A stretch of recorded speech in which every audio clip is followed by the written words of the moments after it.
আসসালামু আলাইকুম। কি অবস্থা সবার? কেমন আছেন সবাই? ভালো না থাকলেও সমস্যা নেই, কারণ আপনারা যারা আমার মতো সিনেমা দেখতে ভালোবাসেন তাদের জন্য নিয়ে এসেছি আমার দেখা সেরা 10টি সিনেমা। আর এই সিনেমাগুলো দেখলে আপনার মন ভালো হয়ে যাবে। এই সিনেমাগুলোর গল্প আর টুইস্ট আপনার মাথা নষ্ট করে দেবে। তো দেরি করছি কেন, চলুন দেখে নেওয়া যাক আমার দেখা সেরা 10টি হিন্দি র্যাপিড সিনেমা। ভাথি।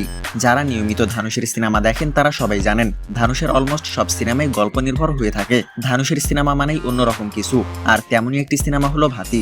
ধানুষের এই সিনেমাটি একেবারেই অন্য লেভেলের।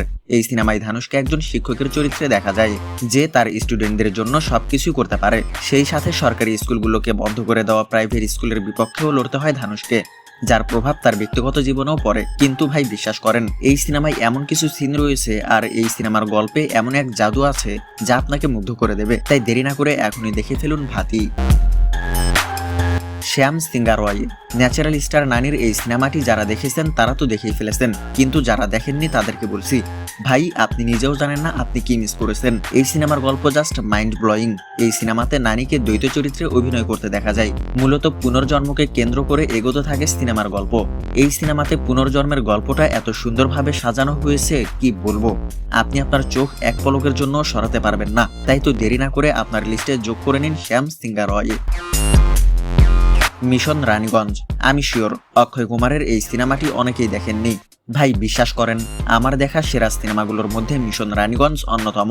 এই সিনেমাতে অক্ষয় কুমারকে আইআইটি ধানবাদের একজন সাহসী এবং পরিশ্রমী খনি প্রকৌশলী হিসেবে পরিচয় করিয়ে দেওয়া হয়। এই সিনেমার গল্প সত্য ঘটনা অবলম্বনে তৈরি করা হয়েছে। আইআইটি ধানবাদের একজন সাহসী এবং পরিশ্রমী খনি প্রকৌশলী যশবন্ত সিং গিলের উপর ভিত্তি করে তৈরি করা হয়েছে সিনেমাটি, যিনি 1989 সালে রানীগঞ্জ কয়লাক্ষেত্রে আটকে পড়া 65 জন খনি শ্রমিককে উদ্ধার করেছিলেন। আর এই ঘটনাকে কেন্দ্র করে নির্মাণ করা হয়েছে মিশন রানীগঞ্জ। এর গল্প আর এক একজনের অভিনয় ধীরে ধীরে আপনাকে সিনেমার ভিতরে প্রবেশ করিয়ে নেবে। তাই দেরি না করে দেখে ফেলুন মিশন রানীগঞ্জ। জয়া জানাকি নায়ক। বেল্লামকোন্ডা শ্রীনিবাসের জয়া জানাকি নায়ক সিনেমাটি এক কথায় অসাধারণ। এই সিনেমার গল্প অ্যাকশন মাথা নষ্ট করে দেওয়ার মতো, আর সিনেমার গল্প একটি ভিন্ন ধরনের প্রেম কাহিনী নিয়ে এগোতে থাকে। সচরাচর আমরা সিনেমাতে যেসব প্রেম কাহিনী দেখে থাকি, এই সিনেমার ক্ষেত্রে সেটা একেবারেই আলাদা। এছাড়াও এই সিনেমার অ্যাকশন আপনাকে মুগ্ধ করে দেবে। আপনি চাইলেও এই সিনেমাটি স্কিপ করে দেখতে পারবেন না। তো দেরি করছেন কেন, এখনই দেখে ফেলুন জয়া জানাকি নায়ক। ইরাইভান। জয়ম রবি অভিনীত অ্যাকশন থ্রিলার ফিল্ম ইরাইভান সিনেমাটি মুক্তি পায় 2023 সালে। এই সিনেমার গল্প সম্পূর্ণ টুইস্টে ভরপুর। একটু ক্লিয়ার করে বলি, আপনারা যারা রাজশাসন সিনেমাটি দেখেছেন, ইরাইভান মুভি শুধু তাদের জন্যই। এই সিনেমা দেখে আপনি রাজশাসনের একটি ফিল পাবেন। সো রাজশাসন দেখার পর যারা রাজশাসনের মতো আরো একটি সিনেমা দেখার অপেক্ষায় আছেন, তারা দেরি না করে দেখে নিতে পারেন ইরাইভান। আঞ্জাম পাথিরা।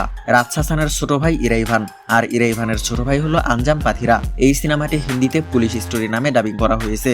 সিনেমার গল্প একেবারেই আলাদা। এই সিনেমাতে কিলার শুধুমাত্র পুলিশদেরকে টার্গেট করে, তাদেরকে এমনভাবে মেরে ফেলে আর এমনভাবে সবকিছু সাজিয়ে রাখে যা আপনার মনে ভয় ধরিয়ে দেবে। কিন্তু কেন পুলিশকে টার্গেট করে নির্মমভাবে হত্যা করা হয়, আর সেই সাইকো কিলারের উদ্দেশ্যই বাকি, আর সেই কিলারই বাকি কি তার পরিচয়, এই সবকিছু জানতে হলে আপনাকে দেখতে হবে পুলিশ স্টোরি।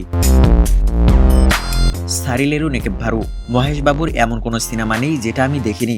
মহেশ বাবুর করা প্রত্যেকটা সিনেমাই আমার কাছে খুব ভালো লেগেছে। তার মধ্যে অন্যতম একটি সিনেমা হলো সারিলেরু নেকেভারু। এই সিনেমার গল্প, action, comedy just mind blowing, আর অভিনয় তো দুর্দান্ত। এই সিনেমায় মহেশ বাবুকে একজন আর্মি অফিসার হিসেবে দেখা যায়। তাদেরই ব্যাচে আরেকজন আর্মি অফিসার ছিল যে সন্ত্রাসীদের সাথে যুদ্ধে শহীদ হয়ে যায়। আর সে এমন এক পরিবারের ছেলে ছিল যার আরো এক ভাই সহ বাবা, তারাও দেশের জন্য জীবন দিয়েছে।